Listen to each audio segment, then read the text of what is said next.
So,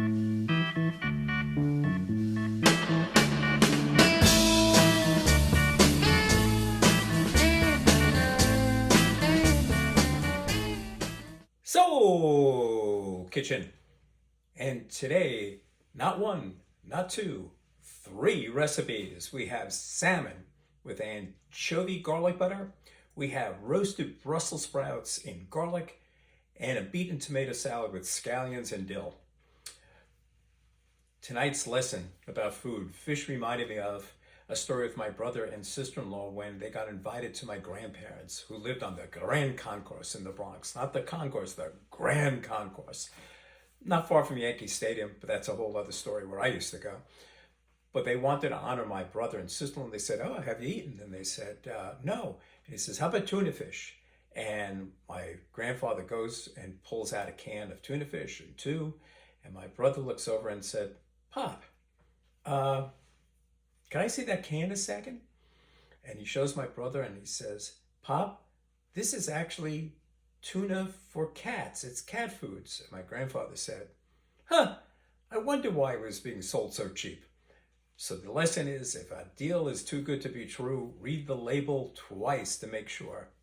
So tonight's dinner, the salmon, it called for salmon with skin. I thought I could get away with it without skin. It does need skin. So if when you buy your salmon to make this recipe, it should have the skin. It helps with the cooking. The skin will absorb some of the heat and transfer the heat a little bit better to the fish. And I think that was the mistake on that. It would come out a lot better. The sauce, again, spot on.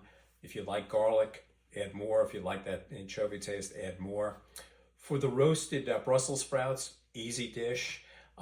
Just follow the directions. If you like garlic, we do. Add some more. I took the garlic that I had cooked with and put that in, added into along with the fresh garlic. The roasted beets, again, I only had the golden beets. It does look a little bit better, I think, if I had red beets to go with it.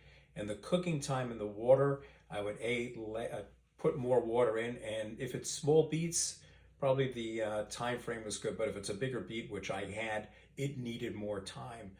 And I think with beets, you can go a little bit longer. It's not going to hurt it. The salad dressing was spot on with it, and it was delicious. I hope you enjoy it. And again, with like most of the dishes that we've been making here at Soul Kitchen, if you don't want to use fish, I'm sure this would taste just as well with chicken. And also, again, with any protein that you want to use out of vegetables. Enjoy. The salmon with anchovies and garlic butter. Once again, the description was about the garlic cloves. I like garlic. I went and made a little bit more because basically I'm doubling the recipe. That's a lot of salmon you can see there.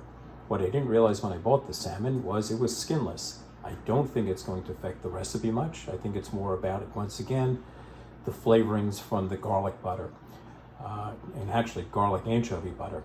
So there's the anchovies on the bottom. I minced that up. It's about 8 anchovies over there. And I use really good anchovies as opposed to the canned ones. Canned ones, I like putting it into any flavoring sauce, like tomato sauce, where it doesn't come through. I think in this one, I wanted to go with a better grade of anchovy.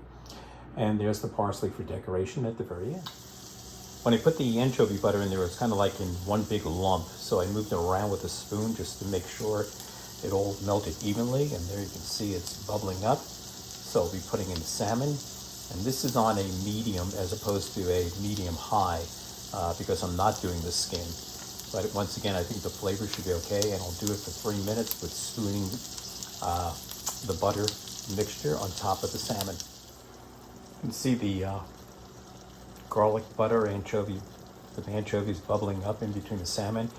And you know, I like to find salmon that's really nice and fatty. And I also like salmon because it's the most forgiving of all the fish.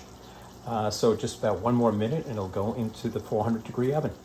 What they didn't tell you in the recipe was how to put the capers on the bottom of the oven. So I took a small spatula and lifted up 2 of them to make room, and I'm going to put the capers on the bottom over there, put those 2 pieces back, and then flip over the other 2 and into the oven. I ended up using all the anchovy butter with the garlic, using it as the sauce, so there wasn't that much left over to put back in the pan, but there was enough drippings Squeeze the half a lemon on it. Probably could use a little bit more lemon, but going according to the recipe. And there you see the parsley. And now I'm going to wrap it up and deliver it to someone's house. The beets are in the oven. You see the tomatoes. I made that colorful because I'm not using red beets, just the golden beets. So I figured a little bit more color from the tomatoes. The scallions crosswise, and I trimmed them down. In the jar, I have my mustard, the balsamic, salt, pepper, and the oil. I find it's easier just to find a jar and I wash them out. I keep extras, and then I'll just shake that up instead of whisking it. And I thought I had dill, but I don't. Or I didn't. I had tarragon. Actually, I prefer the taste of tarragon anyway, so that's what I'm going to try. If it comes out a failure, I don't think it will. But more about that later. And there are the beets in an inch or so of water. It's going to go into the oven for an hour, and then I'll peel them off for the salad.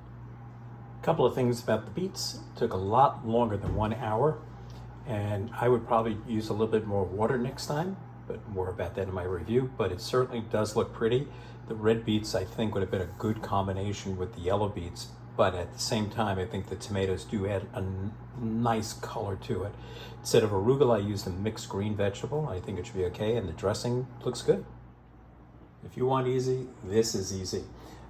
There's the garlic, the Brussels sprouts, and yes, there is kosher balsamic vinegar. I'll use that. There's only a tablespoon, but I'm actually going to go for 2. I kind of doubled the recipe on this one, like Brussels sprouts, and these were big Brussels sprouts. So they're all going to go into the cast iron pan together, and they'll fit the garlic in between. The olive oil has started to shimmer. I don't want to go too long, it'll start to burn. And now I'm going to put the Brussels sprouts that were trimmed in half with the bottoms taken off. And sometimes the leaves come off, and I take those away until I get where it's not like an onion keeps peeling. That, to me, it looked a little dry, so I actually added a little bit more olive oil, and you can see it absorbed it once again. It's looking kind of dry in there, but it's okay because it has to brown on the bottom. As far as the garlic, it was 5 cloves, and what I did was just break them in half so I can have intersperse them between the broccoli. I think that's going to add to the flavor, and there's the salt and pepper. Now, that was about the 4 minutes. And it's starting to brown. I picked one up just to check it out.